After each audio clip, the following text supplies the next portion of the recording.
Hello students. Human reproduction में अगला जो टॉपिक है वो है फर्टिलाइजेशन एंड इम्प्लांटेशन।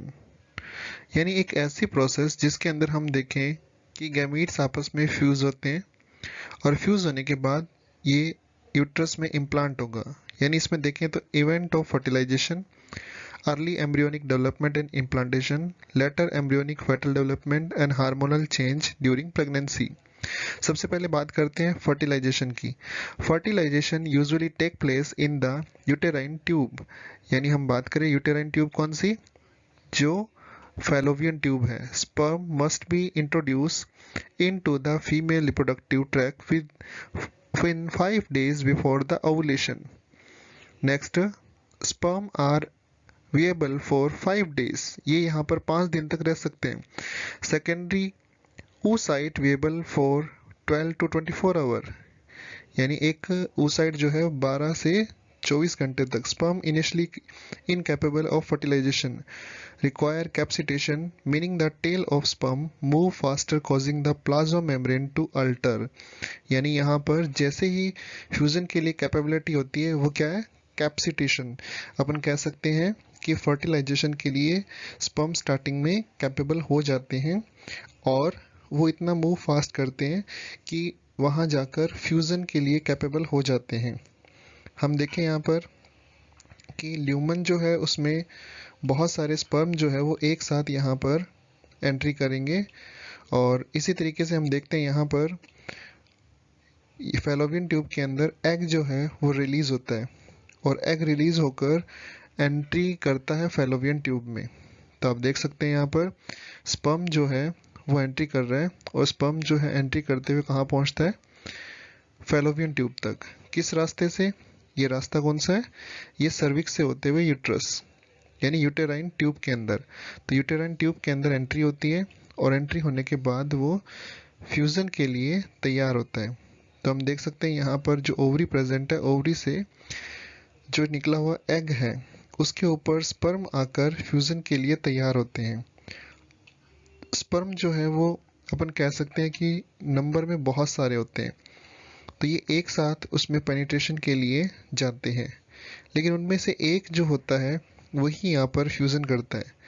अब एक जो यहाँ फ्यूज़न करता है वही यहाँ पर पेनिट्रेट करेगा। Several sperm reach the secondary oocyte। तो यहाँ बहुत सारे स्पर्म जो है वो सेकेंडरी oocyte तक पहुँच जाते हैं। तो आप देख सकते हैं यहाँ पर किस तरीके से ये ट्राई कर रहे हैं पेनिट्रेशन के लिए। तो आप देख रहे हैं कि एक्रोसोमल रिएक्शन, तो एक्रोसोमल रिएक्शन यहाँ शुरू हो जाती है, यानी एंजाइम रिलीज होते हैं। कौन से, हाइल्यूरोनिडेज एंजाइम। ब्रेक थ्रो जोना पेल्यूसिडा, तो जोना पेल्यूसिडा को यहाँ से तोड़ देते हैं, यानी दीवार जो है वो डिस्ट्रॉय हो जाती है। अब दीवार जब डिस्ट्रॉय हो जाती है तो वहाँ से अंदर एंट्री होती है। तो अपन कह सकते हैं यहाँ से स्पर्म जो है वो अंदर एंट्री करेगा। तो एंट्री जब होती है तो मेम्ब्रेन बिल्कुल डिसॉल्व हो जाती है और स्पर्म जो है वो उस मेम्ब्रेन के साथ घूमकर साइटोप्लाज्मिक एंट्री करता है। तो आप देख सकते हैं यहाँ से फर्स्ट, सेकंड और थर्ड ये जो पॉइंट है, यहाँ से एंट्री होकर स्पर्म जो है वो सेकेंडरी oocyte के अंदर चला गया है और सेकेंडरी oocyte में ये घूमकर अपन कह सकते हैं 180 का एंगल बनाता है। Sperm is then transported to the cytoplasm. तो यहाँ से स्पर्म जो है वो साइटोप्लाज्म में चला गया। The zona pellucida harden to prevent polyspermy. तो ये कंडीशन कौन सी होगी, मोनोस्पर्मी, यानी यहाँ पॉलीस्पर्मी को रोका जाता है। हम यहाँ देख सकते हैं, सबसे पहले बात करें कि जो ओगोनिया है वो ओगोनिया माइटोसिस के से डबल होती है। उसके बाद उसमें पहला मियोसिस होता है, प्राइमरी oocyte बनती है और ये काम जो है वो पहले ही हो जाता है, मतलब अपन कहें कि यूट्रस के अंदर ही हो जाता है। अब यहाँ पर जो पैक्ड थी मियोसिस सेकंड के अंदर, तो यहाँ मियोसिस सेकंड जैसे ही अपन कहें कि फ्यूज़न हुआ तो फ्यूज़न के टाइम यहाँ ओवा बन जाएगा और एक पोलर बॉडी बन जाएगी। तो अब फर्टिलाइजेशन के टाइम सेकेंडरी oocyte के अंदर मियोसिस सेकंड होता है। इंपॉर्टेंट पॉइंट है, याद रखना आपने, आफ्टर फर्टिलाइजेशन। तो देखिए यहाँ पर फर्टिलाइजेशन के लिए स्पर्म आ गए हैं और ये स्पर्म जो है यहाँ एग के साथ फ्यूज होंगे और जाइगोट बनेगा। तो जाइगोट फर्टिलाइज ओवम होता है। तो ये जो फ्यूजन है ये कहाँ होता है, एम्पुला इस्थमस जंक्शन के अंदर। और फिर ये जो जाइगोट है ये डिवाइडेशन शुरू करता है। तो आप देख सकते हैं यहाँ पर 4 सेल स्टेज बन जाती है। 4 सेल के बाद में 3 से 4 दिन के बाद में यहाँ मोरूला बनता है, यानी पोस्ट फर्टिलाइजेशन के बाद में। अब ये मोरूला जो है वो किस साइड जा रहा है, यूट्रस वॉल की तरफ, तो यानी यूट्रस की तरफ चल रहा है और धीरे धीरे ये एंडोमेट्रियम तक पहुंचता है। तो उससे पहले यहाँ पे ब्लास्टोसिस्ट बन जाता है 3 से 5 दिन तक। अपन कह रहे हैं कि यहाँ पर 4 सेल स्टेज बनी, फिर 3 से 4 दिन में मोरूला बना और 5वें दिन तक ब्लास्टोसिस्ट बन जाता है और उसके चारों तरफ ट्रोफोब्लास्ट एक फ्लैट सेल से बनी हुई लेयर बन जाती है। तो सबसे पहले मोरूला आप देख सकते हैं 16 सेल स्ट्रक्चर बनती है। उसके बाद blastocyst become an actual embryo. तो हम कह सकते हैं ब्लास्टोसिस्ट जो है वो स्टार्टिंग है, एम्ब्रियो के बनने की एक शुरुआत है।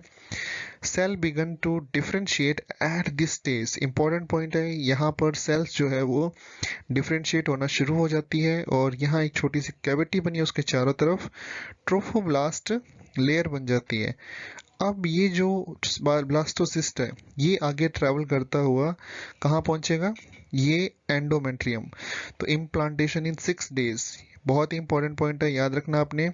इम्प्लांटेशन जो है वो 6 दिन के अंदर यहाँ कंप्लीट हो जाता है।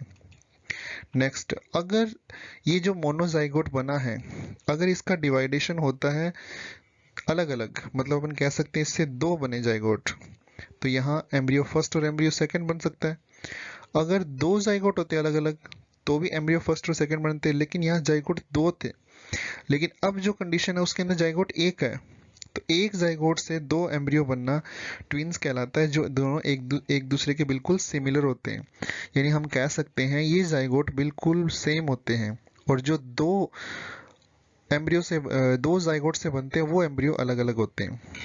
अब ये जो सेल थी ट्रोफोब्लास्ट जो लेयर बन चुकी है ये इम्प्लांट होने के लिए तैयार हो जाती है। तो एंडोमेट्रियल जो वॉल होती है इस वॉल के अंदर ये अंदर सेट होना शुरू हो जाती है, यानी इम्प्लांटेशन ऑफ ब्लास्टोसिस्ट।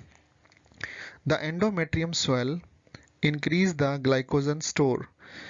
और धीरे धीरे यहाँ पर ये ब्लास्टोसिस्ट पोजीशन अंदर जाना शुरू होती है, यानी हम कह सकते हैं ये लेयर इसे कवर करती है। Trophoblast start secreting enzyme to dissolve away the wall of endometrium. तो एंडोमेट्रियम की वॉल डिसॉल्व होना शुरू होगी और paracrine are also secreted which increase the number of capillaries allowing more oxygen and nutrient into the area। तो उस area के अंदर बहुत ज़्यादा न्यूट्रिशन मिलना शुरू हो जाता है और धीरे धीरे ये डेवलपमेंट की तरफ जाना शुरू करते हैं।